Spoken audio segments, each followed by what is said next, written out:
Welcome to the Lend Me Your Ears podcast, where we explore practical, real-world solutions to everyday sales challenges. Today's episode is inspired by an article from lendmeyourears.co.ke titled, How to Increase Your Sales at Zero Cost. And this one starts with pineapple. Not a spreadsheet, not a sales funnel, not some shiny new customer relationship system. Pineapple. In Malindi. In heat that makes thirst feel like a personal emergency. Exactly. A humid 34 degrees Celsius and someone simply wants sliced pineapple. Not a miracle, not a discount, just please slice the pineapple you are already selling. And the first vendor says no. Just like that. Whole pineapples are right there on the handcart. The vendor even has a knife, but he says he does not slice his. He only sells them whole. Then the competitor hears opportunity walking past with dry lips and dives in. Jo nikuuzie kaka. Come, I'll sell to you. He says he'll slice the whole pineapple and the customer only needs to add 5 shillings so he can buy a paper bag nearby. And there it is. One sale lost, one sale won at almost zero extra cost. That is the hook right there. Sometimes the sale is not lost because the customer lacks money. Sometimes it is lost because the seller cannot imagine a slightly different way to say yes. And what gets me is that this was not some massive business model transformation, was it? The customer did not ask for half a pineapple. He did not ask the vendor to start a fruit salad subscription service in Malindi. Exactly. He asked for a whole pineapple, only sliced. The product remained the same. The transaction remained simple. The cost was tiny. The opportunity was obvious, almost too obvious. And that is where sellers trip up, doesn't it? Because we often confuse consistency with rigidity. We say, this is how we do things, and then we stop seeing what the buyer is actually asking for. And that is the big idea today. Increase your sales at zero cost by staying open to possibilities, not by becoming reckless, not by abandoning sense, but by asking, is this request really outside my business, or is it just slightly outside my habit? I love that, slightly outside my habit, because the first pineapple seller was not defeated by competition, not really. He was defeated by his own blinders. And the second seller did not need a meeting, a memo, or a new department. He saw the gap and moved. The customer wanted convenience, he provided it. The buyer wanted the pineapple ready to eat, he made it ready to eat. That is selling, not defending your process, serving the buyer in front of you. The reason this matters is that buyers are dynamic human beings. They are not files in a cabinet. They change by context, by urgency, by emotion, by timing, by the problem sitting in front of them that day, right? And rules can bend for the right person. The example that lands strongly is recruitment. A policy may say we do not take on new recruits with their loans. Clear, clean, neat, until you poach the savior salesman from the competition and he comes with a mortgage. Suddenly, the policy is not treated as stone from Mount Sinai. It is adjusted because the opportunity is worth accommodating. And that does not mean rules are useless. It means rules should serve the business, not strangle it. Yes, a seller who understands that can separate a dangerous exception from a sensible adjustment. The pineapple request was sensible. The 5 shilling paper bag solution was sensible. The whole transaction stayed intact. There is also that second point. Products evolve with use. And honestly, this is where many sellers miss them completely. They think they fully understand what they sell because they understand how it was originally packaged. But customers can discover new uses. Markets can pull products into fresh meanings. MPESA is a strong example. The message started as Tuma na MPESA, send with MPESA. Then it evolved to include Lipa na MPESA, pay with MPESA. And when you think about it, payment is still a transfer. Money moves from one point to another. Same basic action, but the framing opens up enormous possibility. That shift matters because language can unlock a buyer's mind. Send money speaks to one need. Pay with it speaks to another. Same infrastructure, different doorway. Sometimes the product has not changed. The customer's reason for caring has. Exactly. And then there is the point about education and investment policies. They can be rebranded forms of life assurance policies, but the framing changes who listens. A parent may buy an education policy because the parent in them feels responsible, but say life assurance, and the same person may feel, no, I do not need that. Same underlying structure, different emotional doorway. And that is not a minor thing. Buyers do not only purchase technical features, they purchase meaning, reassurance, identity, and sometimes relief. The children's bank account example works in the same way. It is still your money, but when it is framed around the child, it becomes easier to part with it.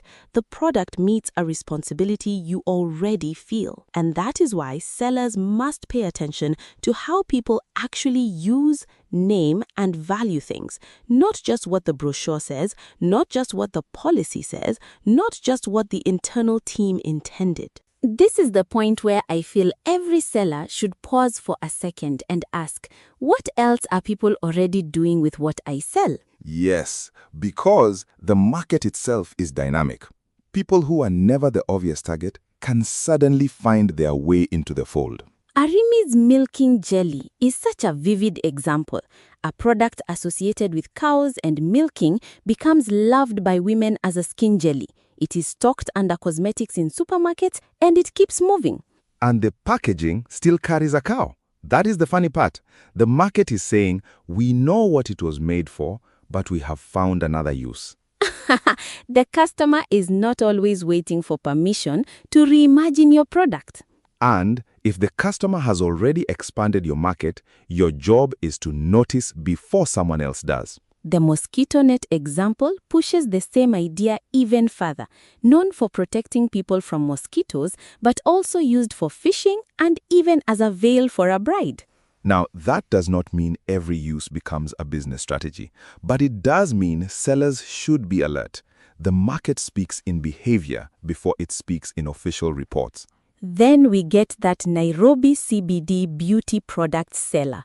I like this example because she does not wait to be officially appointed as anything. She simply notices a friction point.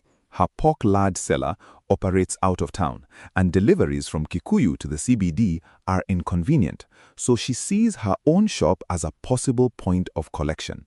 She asks, why not advertise my shop on your website as a point where other customers can collect or view before buying? And he agrees. She charges a fraction, yes, but the real value is the selling possibility that opens up.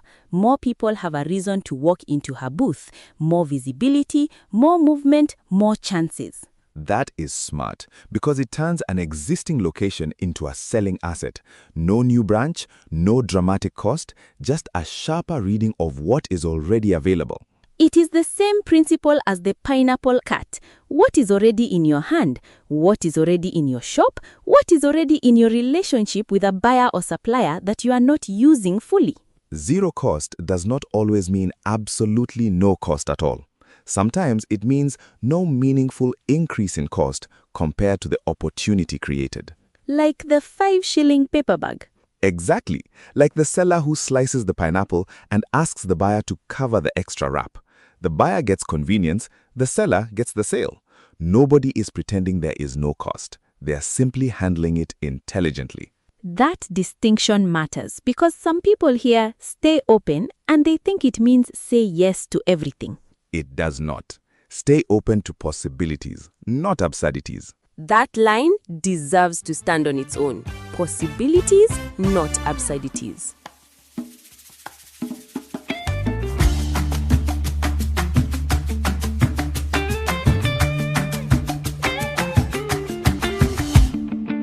Slice the fruit, usipoteze siku. See the buyer find a better way. Same old cart, but a wider view. Zero cost, yet the sales feel new. Fanya haraka, the sun is high. Watch the chances pass you by. Weka bidii, let your spirit show. plant the seed and watch it grow. Fungua macho, don't wait too late. Someone else may take your chance. See the need, then make your move. Wise or dogo can lift your sails. Fungua macho, don't you wait. Take the plate and seal your fate. Fungua macho, see the light. Make your future shining bright. Hapo kwa soko, the chance is clear. Serve them better while they're still here. Fungua macho, don't wait too late. Same old cart, but the sales feel new.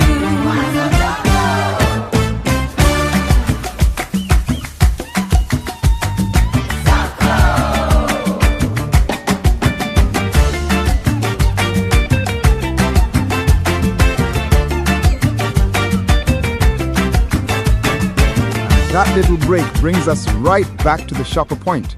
Accommodation has limits. Yes, the buyer in Malindi did not expect half a pineapple.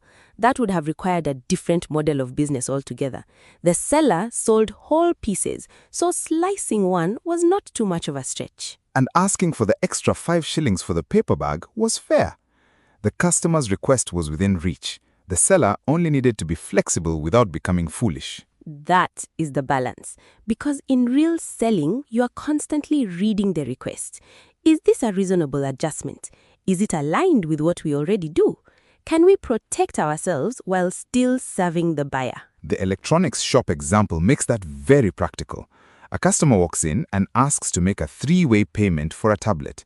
The first seller says policy does not allow it. And that may sound responsible at first. But again, the question is, can the sale be structured safely? The next seller says, this is new, but okay. Then he puts boundaries around it. The customer will pick the item after full payment. And because models keep upgrading, the exact model may not be available later. So, the customer may have to take the upgrade or another model that matches the payment made by then. That is not careless. That is flexible and protected. The seller does not just say yes. The seller designs a safe yes. A safe yes. That is so useful because many salespeople are trained to fear exceptions.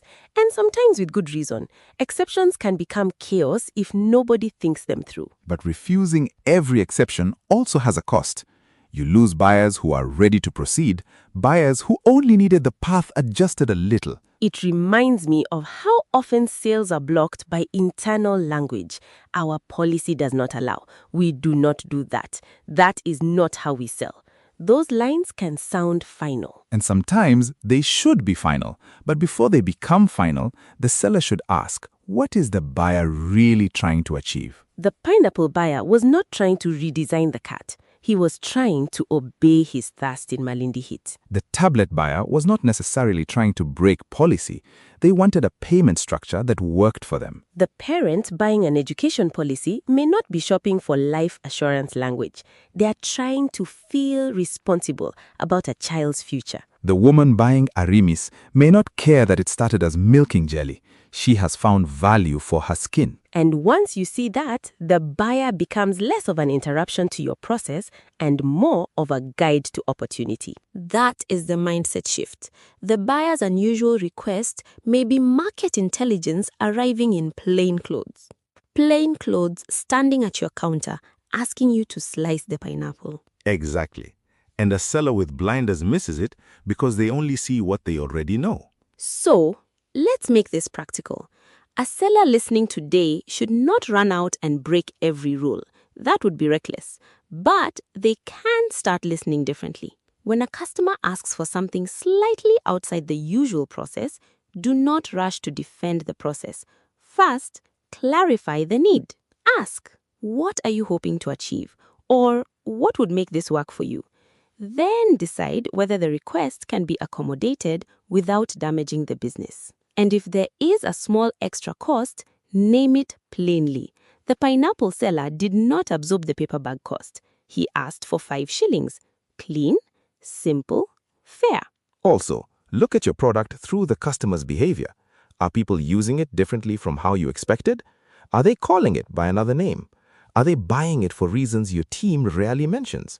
Because inside those differences, there may be a new message, a new buyer group, or a new way of selling what you already have. And look at the assets around you: your location, your relationships, your routine deliveries, your existing tools, your supplier network, your customer flow. Like the beauty product seller using her booth as a point of collection. Sometimes the opportunity is not a new product, it is a new role for what already exists. That is such a strong sales lesson, because we often imagine growth as expensive. More advertising, more stock, more staff, more technology.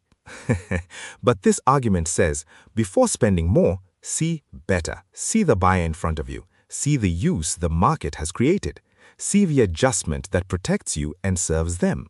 See the small opening before your competitor steps into it.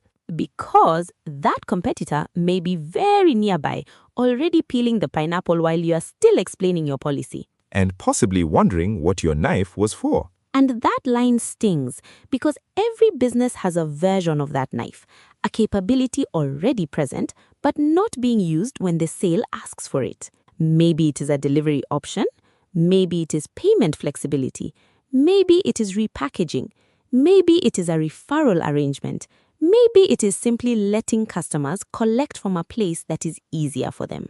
Loud, the opportunity does not always arrive wearing a big label. Sometimes it arrives as an inconvenience, a request, a complaint, or a small question. And the seller who stays open can turn that question into revenue. The seller who stays rigid may still feel correct. But correct and broke is not a winning sales strategy. That is direct but fair. Very fair. The point is not to abandon standards. The point is to stop worshipping routine when routine is the only thing standing between you and a reasonable sale. So maybe the final thought before we close is this. The next time a buyer asks for something that feels slightly unusual, pause. Not forever, just long enough to ask, is this a problem or is this a possibility? And if it is a possibility, design the safe yes. Keep the business protected, keep the buyer served, keep your eyes open. Because sometimes increasing your sales at zero cost is not about finding a new customer. It is about not pushing away the one who is already standing there. Thanks for joining us on the Lend Me Your Ears podcast. If you enjoyed this conversation, subscribe and stay tuned. More field-tested insights are coming your way. Thank you for lending us your ears. Until next time, stay informed, stay curious, and as always, keep questioning the status quo.